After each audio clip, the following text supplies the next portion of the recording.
There's a rumor going around. If you like this video and subscribe, you will be able to tame a dragon. Hi guys, this is the next part of What If Broly Was Reincarnated in the World of Naruto. I hope you enjoy. Ever since the battle with Team 7, Broly and his team were stuck cleaning up Training Ground 3 during the day without any help or the use of clones. It was just Esumi and Jabi really doing any work though. Broly was reasonably pissed off when he found out about the punishment his team was forced to go through. He even attempted to fight his sensei the day after he got out of the hospital.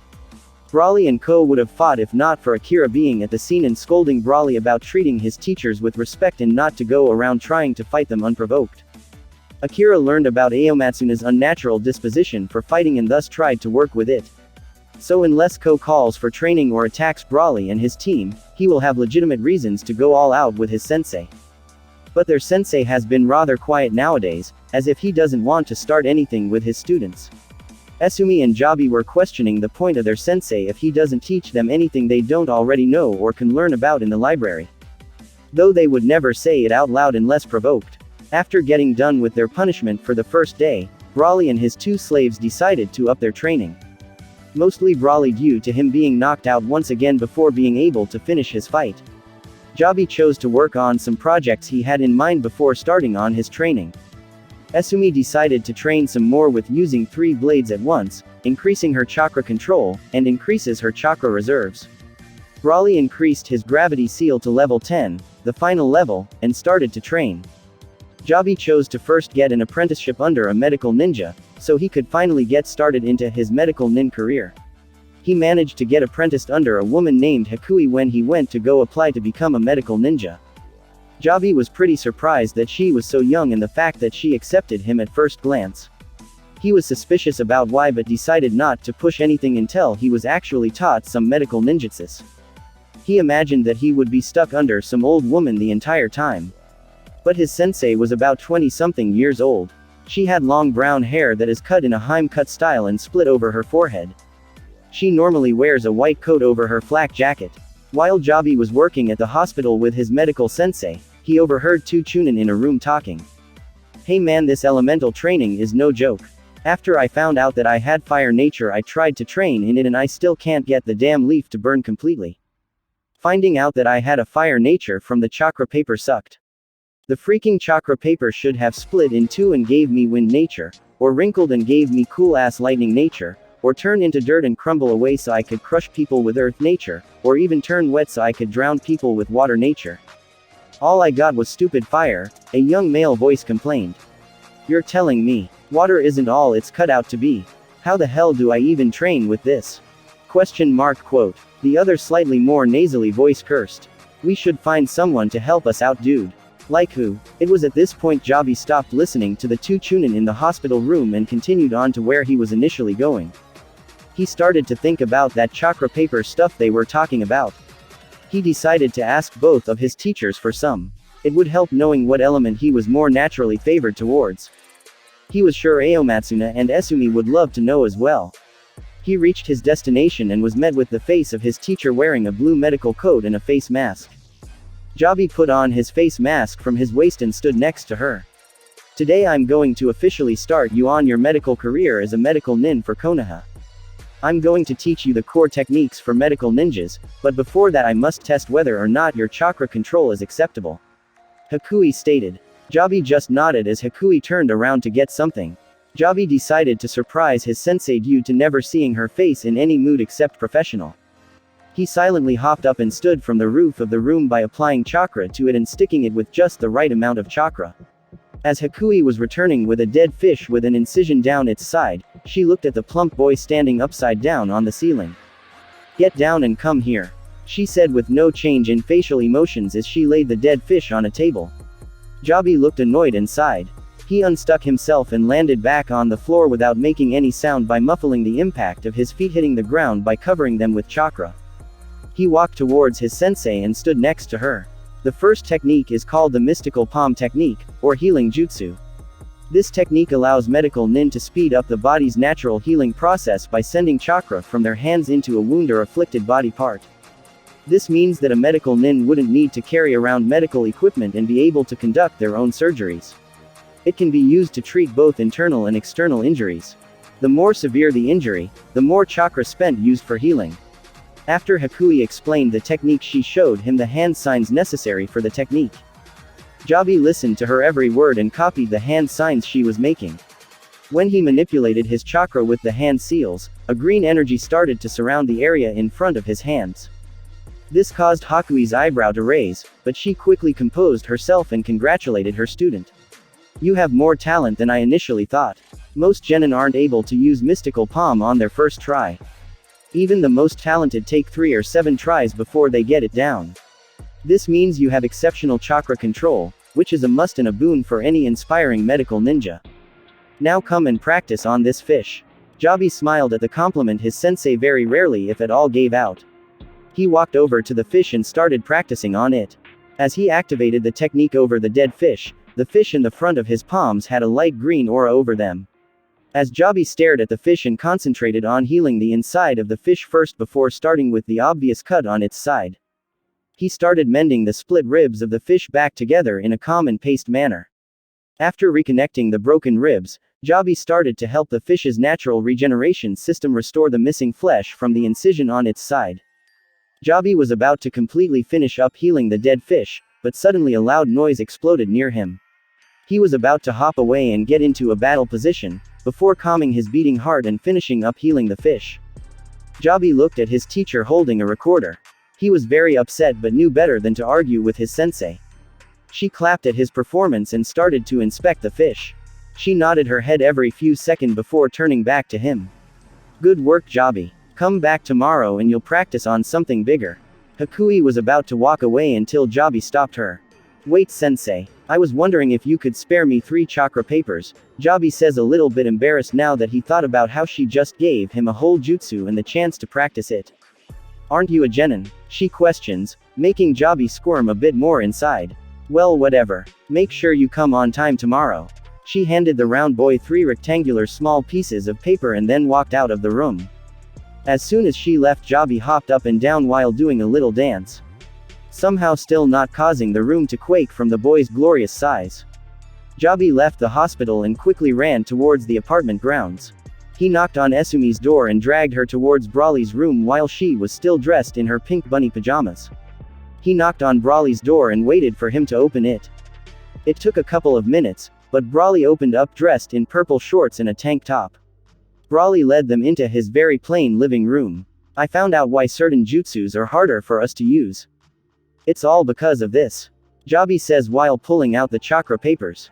Esumi looked pissed. Broly waited for him to continue. "Some pieces of paper are gonna explain something," Esumi shouted. "Hold on, Esumi. Just watch," Jabi said as he poured his chakra into one piece of paper. The paper in his hand started getting wet before slipping out of his fingers and landing on the floor. Esumi looked curious, while Broly was interested. "That means that I am suited towards water-natured jutsus more than any other type of jutsus," Jabi explained. He handed them both the other 2 chakra papers and watched them. "It reacts to the slightest hint of chakra, so just put some chakra into it," Jabi explained. Esumi poured chakra into her paper and watched it crinkle up. She grew excited without even knowing what it means for the paper to crinkle. Broly poured his chakra into his chakra paper and saw it wrinkle, slice into 2 pieces, and have those 2 pieces turn into dirt and crumble away. After watching Jabi and Esumi's paper only do one effect, he guessed that he had more than one nature and grinned excitedly. Jabi and Esumi both looked at Broly with a shocked expression, but quickly thought that since it's Aomatsuna, of course it would be anything but natural.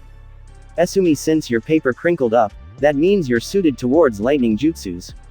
Aomatsuna-sama, since your paper did those 3 effects, it means it will be easier for you to learn lightning, wind, and earth jutsus. I don't know if having multiple chakra natures means anything though.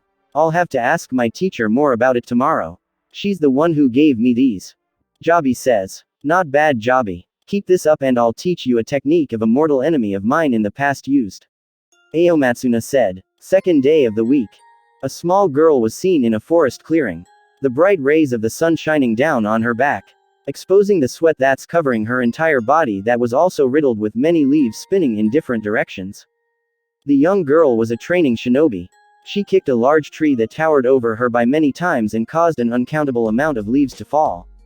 The small ninja quickly hopped back and pulled out 3 swords. She held one blade in her left hand and one blade in her right and the last one on her back.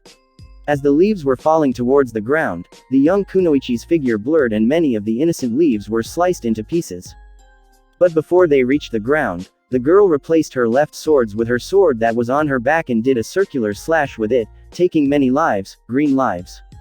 As the young girl sat down to catch her breath, the sun shone right on her face and exposed her face to be Esumi. Our blue-haired bespectacled tiny demon was training by herself in Training Ground 44. The leaves were still constantly spinning either clockwise or counterclockwise all over her body. Esumi smiled at this realization. After catching her breath, she got up and put 2 of her swords in their sheath at her waist and put the last one on her back. I can't use 3 swords at once. It's too damn awkward. I don't have anywhere to place the 3rd sword without limiting my options of attack or defense. I even tried to put the stupid handle of a sword in my mouth, but that makes it hard for me to use of one of my other sword arms. Fine, if I can't use 3 swords at once, I'll just use a bunch of different swords that can do a bunch of different things. I'll get one sword that's really big, and then get another one that's for defense. And then I'll get a 3rd one that is really sharp. Esumi started to grin at her epiphany. She started to walk out of the training ground and head towards a blacksmith that could hopefully fulfill her need for new swords. At Konoha's hospital, Jabi is once again in the hospital with his medical sensei learning the 2nd core technique for any medical nin.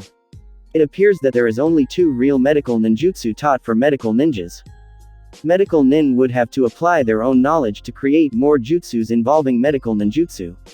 And those people who create their own medical ninjutsu really don't like to share what they learned back to the hospital or into scrolls at the library. Jabi thought this was really selfish. I mean, we are all part of the same village.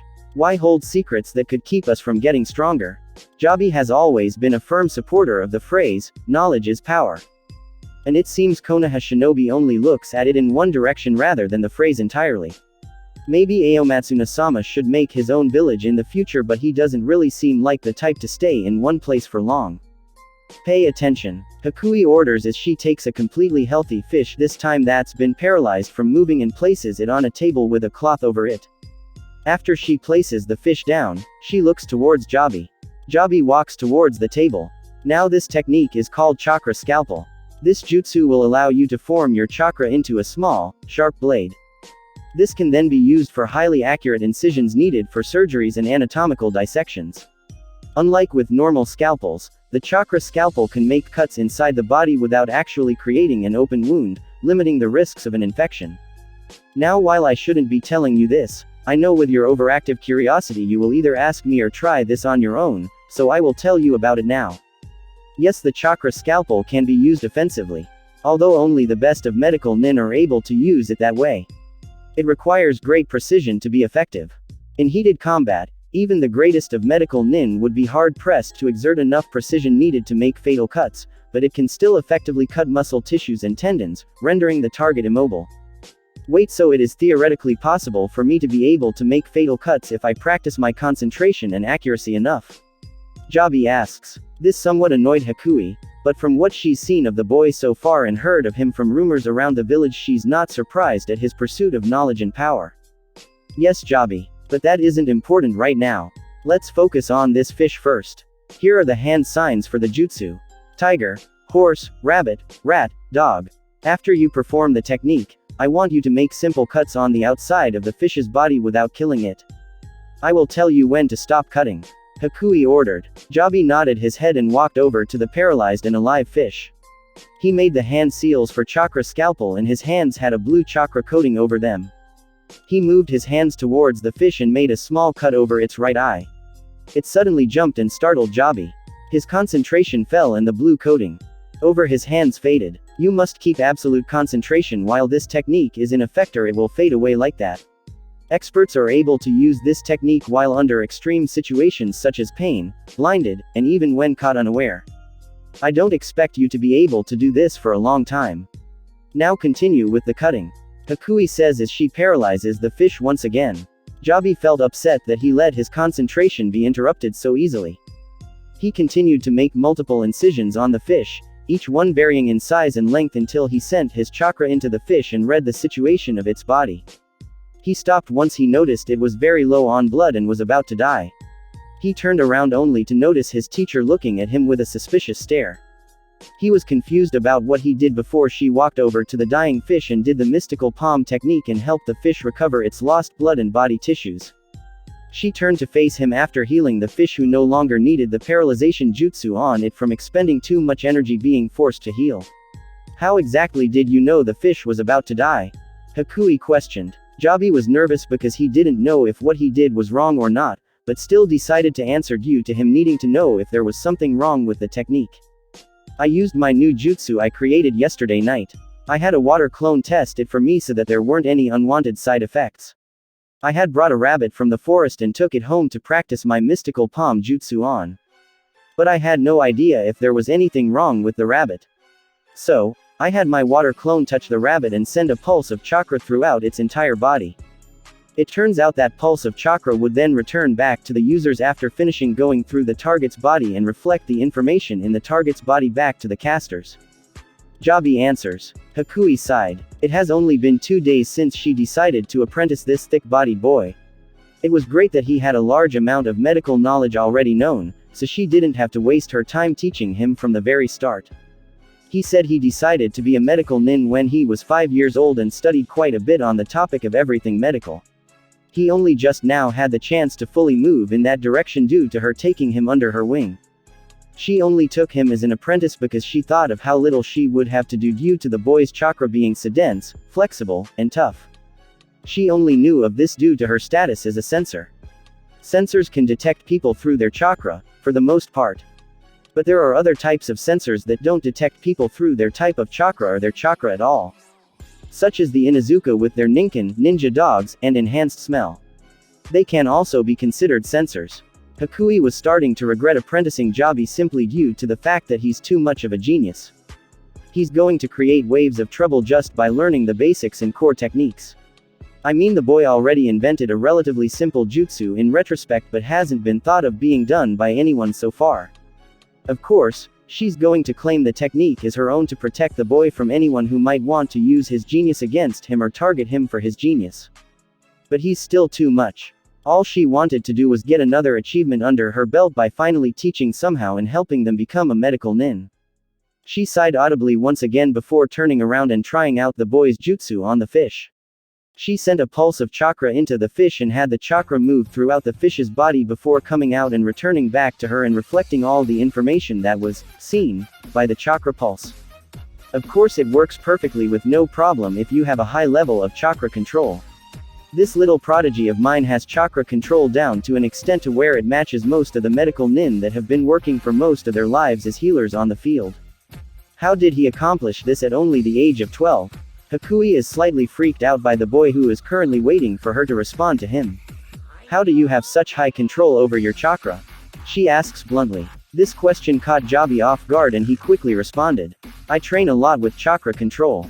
I've been training in leaf exercises, tree walking, and water walking for the last 4 years. I've recently started improving those exercises by upping the difficulty of them. Jabi answers. How did you do that?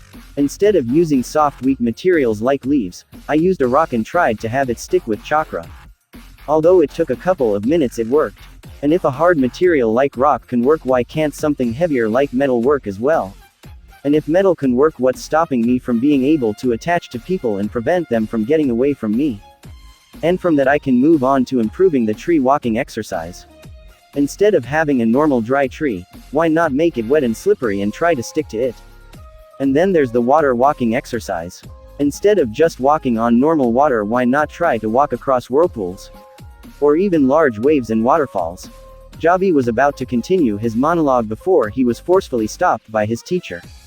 Okay, enough. I understand now. Back to this fish. Try to make incisions inside the body of the fish without cutting any part of the outside.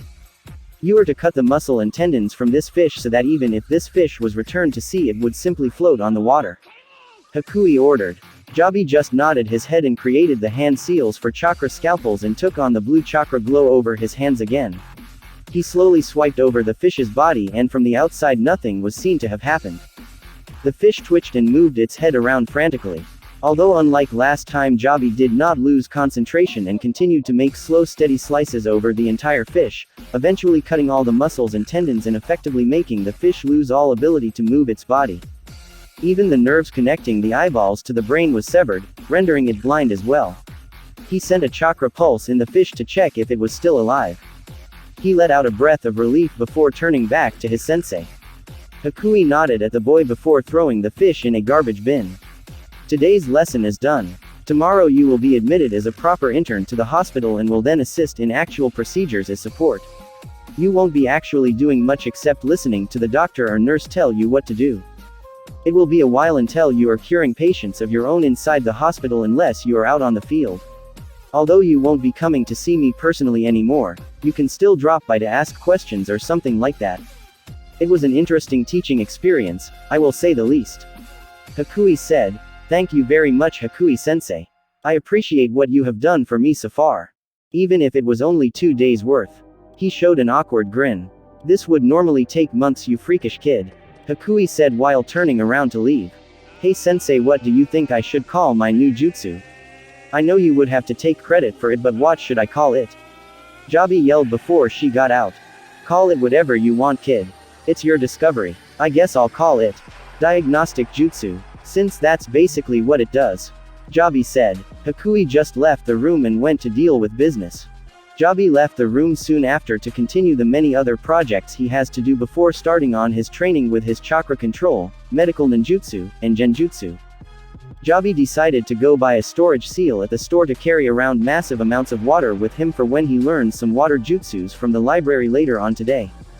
Jabi was going to head home afterwards to check up on the food and water bottles that were still stored in the storage scroll from 2 days ago and see whether or not it was still fresh for the food and if the water was still cold.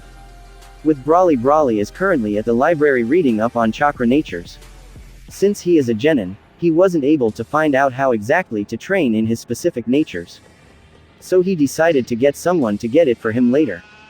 But for now, he is reading about how there are 5 elemental chakra natures, which make up the foundation of all elemental ninjutsu. The 5 elemental chakras also have weaknesses and strengths to them. Fire is strong against wind and weak against water. Wind is strong against lightning but weak against fire. Lightning is strong against earth but weak against wind. Earth is strong against water but weak against lightning. Water is strong against fire but weak against earth. Since he has 3 chakra natures, he must only look out for wind and fire jutsus. There are also cases where having multiple chakra natures mixed together to create a whole new element. Also called Kekkei Genkai for 2 natures being combined, Kekkei Tota for 3 elemental natures being combined. Broly thought about how he could possibly possess an incredible rare and powerful Kekkei Tota without knowing how to tap into it and use it to increase his power even further. He started to get angry at the realization that he doesn't know how to manipulate his elemental chakra entirely nor learn how to use them simultaneously and mix them to produce the effect of a Kekkei Tota if he even has one. Broly returned the book back to where it was found and quickly sought to find someone who could teach him how to train in his chakra natures. 3rd day of the week.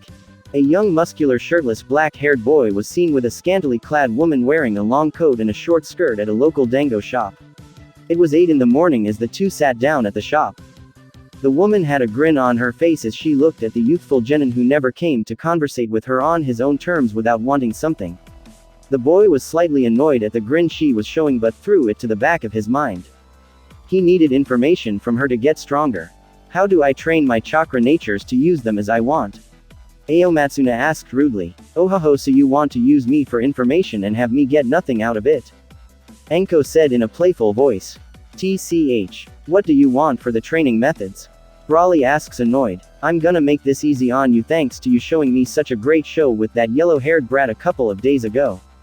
All I want you to do is say, please teach me how to train my chakra natures, Enko ne-san. She says in an exaggerated little girl's voice.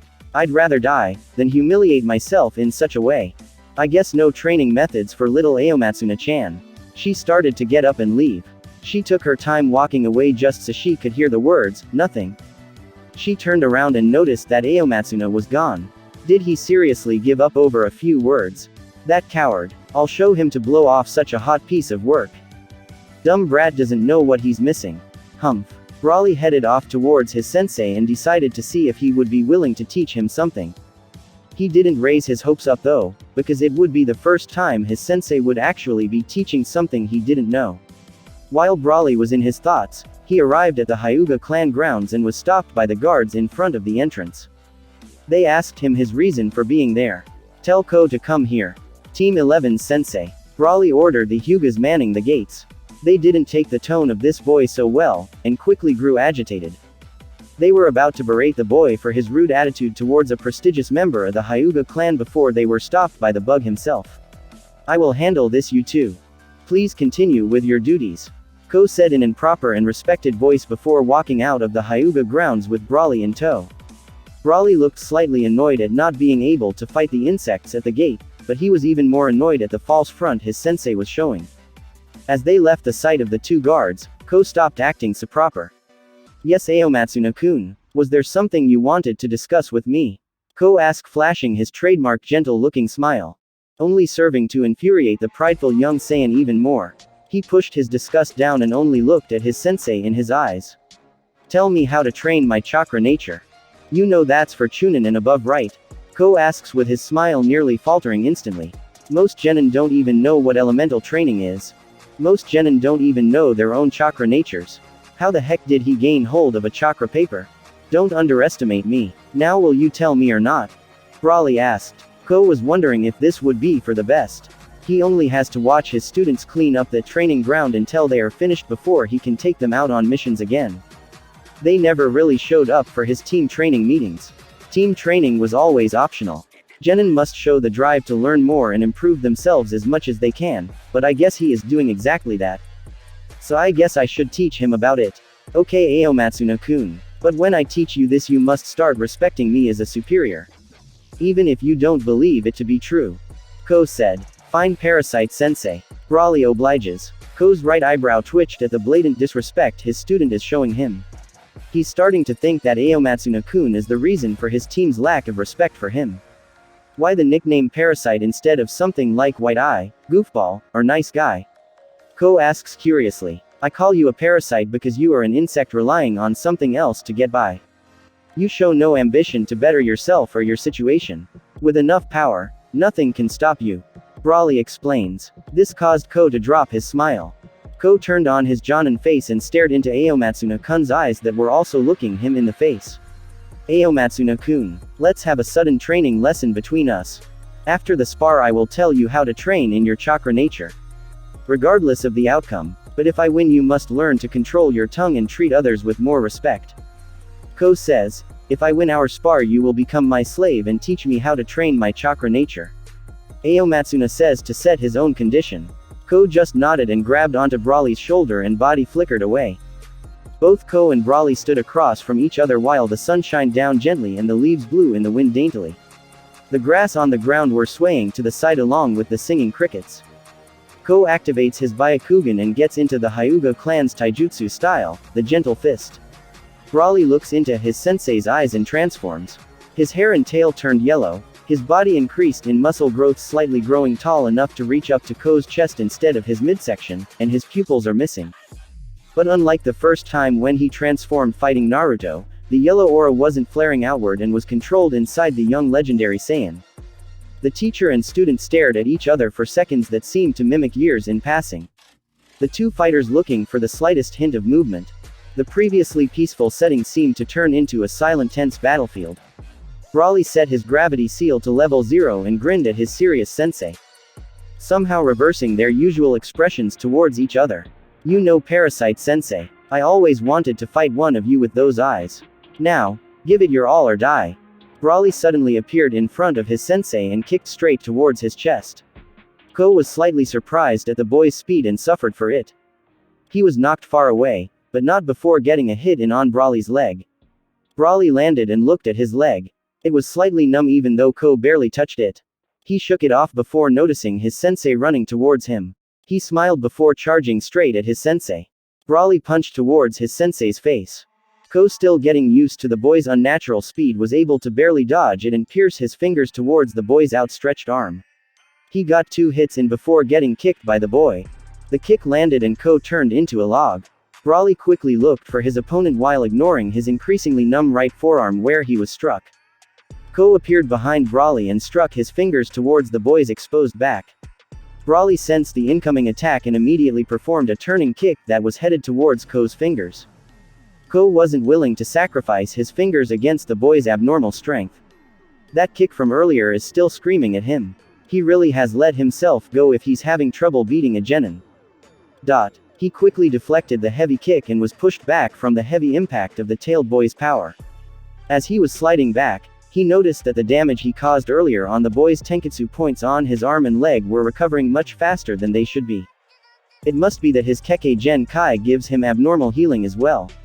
Ko decided to take the advantage now while it was still not fully recovered yet and ran at Broly. "Come on, parasite, show me your pride, hoo ha ha ha," Broly yelled as his Super Saiyan aura started to grow outward and flare over the Saiyan's entire body, increasing his power even more. Ko was slightly unnerved at the crazed tailed genin.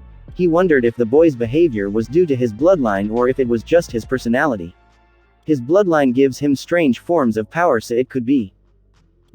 As Ko's mind was elsewhere, he soon paid the price of getting distracted in battle. Broly noticed the unfocused look in his teacher's eyes and quickly capitalized on it in anger. He appeared behind his sensei and grabbed him by the head and slammed him into the ground face first, causing cracks and breaks into the earth below them. Broly let go only to notice he was holding pieces of log in his hand. He quickly crushed it and roared in annoyance.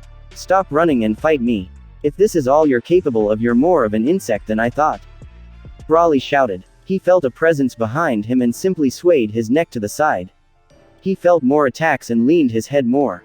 The attacks began to speed up before Broly had to actually move his body to actively dodge the attacks. Ko kept thrusting his fingers towards the boy faster and faster. Broly was getting annoyed at the quick, weak-looking attacks and decided to end it. Broly ran into the attacks and kneed Ko in the chest, lifting him off the ground. He quickly followed up with a rising kick towards Ko's chin while both of his arms were disabled due to the gentle fist attacks he took head-on. Ko gasped for air after being violently removed of some by Aomatsuna's knee, but didn't lose his focus and dodged the incoming kick from the boy by leaning his head backwards and landing on his feet. Ko kicked towards the armless boy only to be met with a stronger kick being aimed towards his foot, but this was what he was counting on. He promptly lowered his kick and rushed towards Aomatsuna. He poked Aomatsuna's leg multiple times with his clan's taijutsu, effectively putting it out of action along with his two arms. He looked at the boy who had no signs of giving up in his eyes and only thought about continuing this fight until he couldn't fight anymore inside. He blurred towards the incapacitated Saiyan on one leg, intending to finish the fight as soon as possible. The excitement in Broly's eyes only grew as he watched his opponent come towards him. He saw Ko's fingers head towards his forehead as if it was in slow motion. He noticed the sad look on Ko's face as he tried to finish the battle. But it meant nothing to the legendary Saiyan. All that mattered toward the young legendary Saiyan was getting stronger and fighting strong opponents. Ko's fingers were mere inches away from the boy's head and the boy has yet to make a move. Crack! A thud was heard in the now silent training ground. Nothing but the morning breeze in the wind was being heard and the sound of a fallen body hitting the soft grass. A few soft footsteps were heading towards the source of the previous thud. A sigh was heard. If someone were to walk into this training ground, they would notice a pupil-less lavender-eyed man holding his chest as he held his many broken ribs from the boy's last attack together with his chakra and putting his hand on the shoulder of an unconscious black-haired boy with a tail. They swiftly disappeared afterwards and the training ground was serene once again. In a local blacksmith, "So can you make it or not, you drunk bum?" A rather high-pitched voice shouted. Yeah brat, I got your order. Come back in 6 days. I'll have your order ready." A gruff, lazy voice responded while taking a swig of alcohol. "You better not screw this up or you'll wish you hadn't." The girlish voice threatened. "The day when I'm scared of a brat like you is the day I admit I'm an alcoholic," the deep voice said before laughing loudly. The feminine voice walked out of the blacksmith's store and walked right into the sunlight, revealing her blue punk rock style hair and somewhat distracting outfit as Esumi. Esumi started to walk towards her apartment grounds to see what job he left for her as ideas to train with. Ever since they got put on punishment, he's been incredibly busy. She hasn't been able to annoy the boy or tease him at all these couple of days. I wonder why it feels like something important is coming up with how hard we are training. Esumi decided to put that thought to the back of her mind as she reached her house. She noticed Jabi was missing and was most likely working at the hospital. She was about to open her door until she noticed a note on it. It said, "I placed some more challenging chakra control exercise ideas on your kitchen table. If you find yourself bored without anything to do, or you could interact with the other genin and improve how the upper level ninjas look at us compared to the other genin teams in circulation. Why would I want to waste my time with a bunch of thumb-sucking brats playing as ninjas? Maybe I'll decide to play with a team tomorrow though. Or whenever Aomatsuna gets back with info about the elemental training. For now though, let's try these new exercises." Esumi walked into her home and grabbed the piece of paper Jabi left for her. She grabbed a bottle of water in her fridge and left soon after to start training. She thought back to how she was going to play with the other genin teams and started to get a bit excited. Maybe playing around with a few other teams wouldn't be so bad if they're entertaining enough. If they have any special traits about them, maybe I can use them for the future. At Konoha's hospital, Jabi was watching over a current doctor and nurse, healing a familiar face to say the least. It turns out his sensei decided to body flicker into the hospital with nearly all of his ribs broken and an unconscious Aomatsuna with multiple parts of his chakra points closed and some of his organs injured. No one freaked out, simply because it looked like a man holding onto an injured boy. But the doctor and nurse he was assigned with were shocked to say the least when they found out the injuries this man possessed. The smile his sensei was holding before he was admitted into the room faded as soon as he was laid down. His teacher had to bite his tongue to prevent himself from screaming when he was being laid down. His sensei didn't notice Jabi, or he didn't care, as he soon passed out a couple of seconds after being laid down. He wondered why his sensei decided to fight with Aomatsuna. He never sparred with them before. Maybe it's due to Aomatsuna-sama needing knowledge about elemental training. I should ask my medical sensei if Aomatsuna-sama can't get an answer. But for now, let's heal sensei. The doctor was slightly peeved off at the fact that he had to treat this man. He was not a medical nin. He could not heal this man to have his ribs back in working condition without months, maybe years of time. He quickly told his nurse to go to the main desk and ask for a medical nin for support. She did as he said and he sighed. Why would they even send an injured jonin to him? He's just a civilian doctor. Maybe he should take up smoking as a hobby to calm his nerves. It shouldn't hurt to do it for a short while and just relieve stress. As he was contemplating about a decision that would affect him for the rest of his life, his nurse came back by herself. The look on her face was all it took to tell him he wasn't getting a medical nin for this man currently. He sighed again before hearing the fat kid speak up. He wasn't so sure about this intern that was dropped on him. He was just gonna have the tubby give him equipment throughout the procedure simply because he was annoyed at the moment. I'm officially considered a medical ninja.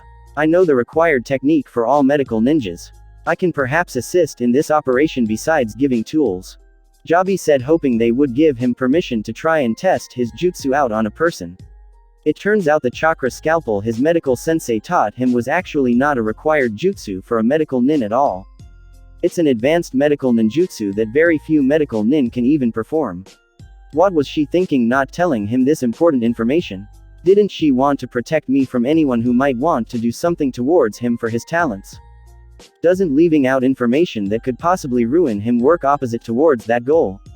While the medical prodigy in training was lost in thoughts while still appearing to be looking directly at the doctor in question was thinking deeply about the boy's statement and what he was indicating by telling him that. Even if the boy was an able medical nin, what would others think if he let some brat take over my operation? I know for a fact this gossipy bitch next to me definitely wouldn't hesitate to blab about it. I'd rather have this man in this hospital for years than have people know that I let a kid take over my operation. Jabi was staring towards the doctor and started to get a feeling that he wasn't going to accept him on his offer. He decided to make things work a bit more in his favor. He placed his hands behind his head and started to go through hand seals while staring into the nurse's eyes. He placed a genjutsu on the nurse and had her excuse herself from the room and head towards the bathroom. He then looked at the doctor with his serious face and said, "Alright, listen doctor. You let me heal this man while you watch over the procedure to make sure I'm not doing anything wrong and not a word leaves this room about you letting an intern take over your operation. All the credit belongs to you when I heal this man. What's the catch, kid? I know you want something out of this. I don't know how you managed to get Elaine out of the room, but you better not pull any ninja stuff on me, kid." The doctor warned. All I want is to practice my healing jutsu on him. That's all that needs to be done. I'll handle Elaine afterwards. No word of you letting an intern take over your patient and your operation will be leaving this room. Jabi explained calmly. Fine kid, but I need some sort of hold over you in case this does leave this room. The doctor stated slightly unnerved that only he was having some sort of negative outcome in case this goes wrong. Simple. Tell them I threatened you and took over your procedure because I really wanted to save my injured sensei. You could also add in some sweet parts like saying, the boy was gonna cut me with his kunai if I told him no, you should have seen the crazed look in his eyes. Or you say, I knew no one that stayed close to that tailed demon was sane. He's crazy just like him, they would eat that up. Alright, bring Elaine back in here, I need her to watch out for anything as well. Jabi nodded and Elaine came back into the room. She had a confused look on her face but put it to the back of her mind. She noticed that the fat little intern boy was standing next to the doctor as the doctor was putting the patient under so he wouldn't wake in the middle of his operation. Jabi activated his healing jutsu as the doctor started to cut open Ko. Jabi put his hands near Ko's chest but didn't get in the way of the doctor. The doctor then opened the patient up and told the nurse to hang the light over his chest so he could get a better view. Elaine set up the light above the hospital bed and aimed it at the patient's chest. The doctor got a better look inside and looked at Jabi. Are you able to help him regrow his ribs or am I going to have to stick them together while you mend them back? The doctor asks. Yes, I can help him regrow his ribs back. It might take a few days but it won't be a problem. Jabi replies. The doctor just nodded and started to pick out the pieces of broken rib that were lodged inside his lungs. Every time the doctor pulled out a piece of bone shrapnel, a leak would come out for a different part of his lungs. It was kinda funny to Jabi, like in one of those cartoons where they try to plug up a leak that keeps sprouting more leaks. Due to Jabi's mystical palm technique, every leak was immediately closed back without any problems. As the doctor started to finish up taking out all the bone pieces with his gloves, he told the nurse to get the surgical suture. Jabi was lost in thought as he held his hands on his unconscious sensei keeping the healing jutsu active. Jabi was thinking about if he really needs to have both hands on his sensei to heal him. Did he even need to touch him at all for the jutsu to activate? He silently sighed. So many brilliant ideas, so little time. I need to modify my water clone jutsu, so it's definitely more useful than it currently is. Once I start modifying my jutsus, I can start to modify my genjutsus and maybe even create my own ninjutsu. Jabi was suddenly interrupted by a cough from the doctor. His cheeks turned a little bit red as he looked towards the doctor and smiled cheekily. The doctor just pointed towards the patient and Jabi looked.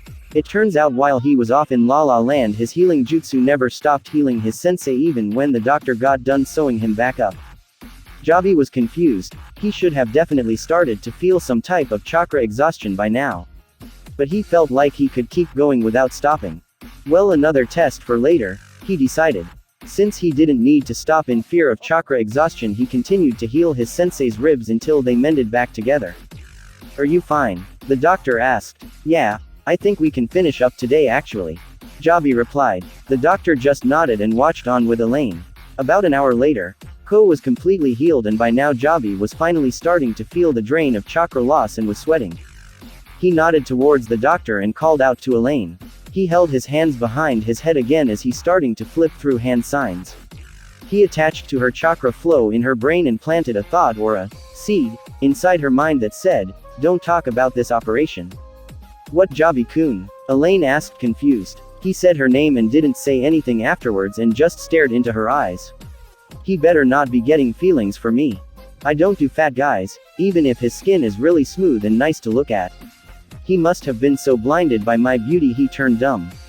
Poor boy. Oh sorry Elaine-san. I got lost into your eyes and forgot what I was going to say. Jabi replied as he finished up his genjutsu. Elaine just sighed and looked at the boy with pity in her eyes. The doctor was checking Ko all this time to make sure nothing went wrong and everything is completely fine. It seems this operation is finished. The patient is completely healed physically. We'll have to check him tomorrow for any mental damages.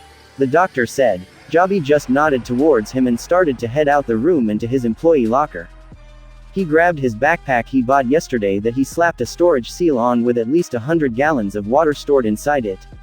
He did this so that he could carry around a large source of water with him wherever he goes and not need to walk around with water bottles anymore. He can control the storage seal by attaching his chakra to his book bag and controlling how much water comes out and the speed in which it comes out.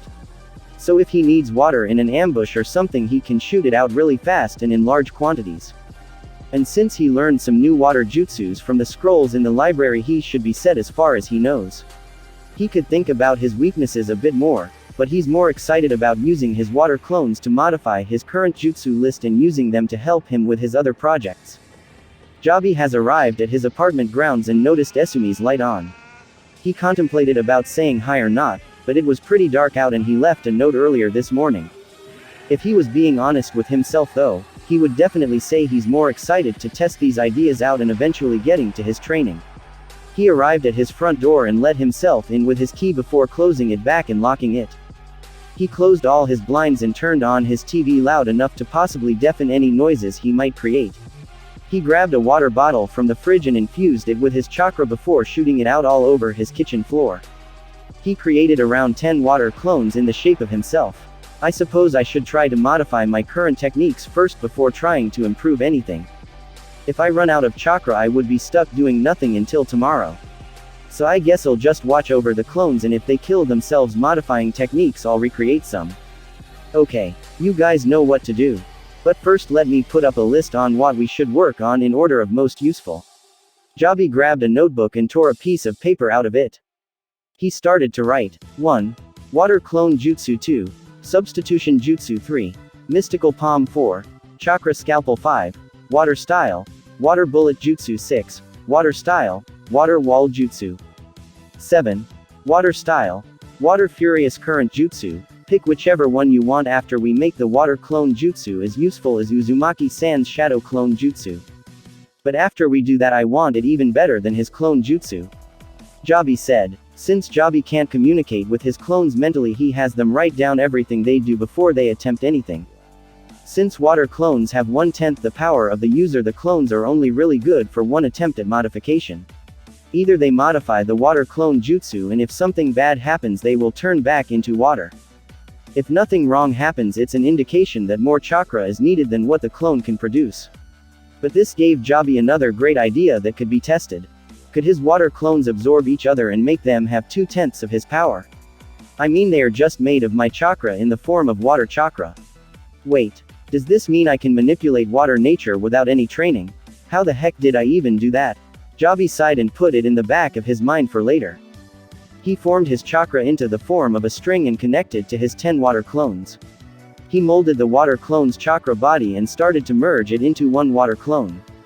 He continued to push and force the clones to merge together until he started to sweat and his fingers started to shake. This technique is draining heavily on his chakra and definitely wouldn't be possible without great chakra control. If Jabi's chakra control wasn't so great, the technique would have failed when he tried to merge the first 2 clones together by not being able to even form a type of shape capable of holding them together. And from then on he has to connect the shape to the 2 clones and make sure that the shape holds and does not break from the backlash of having 2 chakra masses push and contort and mix together. This is just with 2 clones, while Jabi is doing 10 clones at once. Splash! A huge amount of water burst from the clones that were being merged together and Jabi fell face first on the ground, breathing heavily. After a couple of seconds of catching his breath, suddenly Jabi started laughing. His laugh was strangely similar to one a mad scientist would produce, but no one was around to make such a comparison. He would have to stop for tonight and continue tomorrow, since trying to combine all those clones took most of his chakra. Not to mention he was entirely wet and a large part of his living room was soaked with him.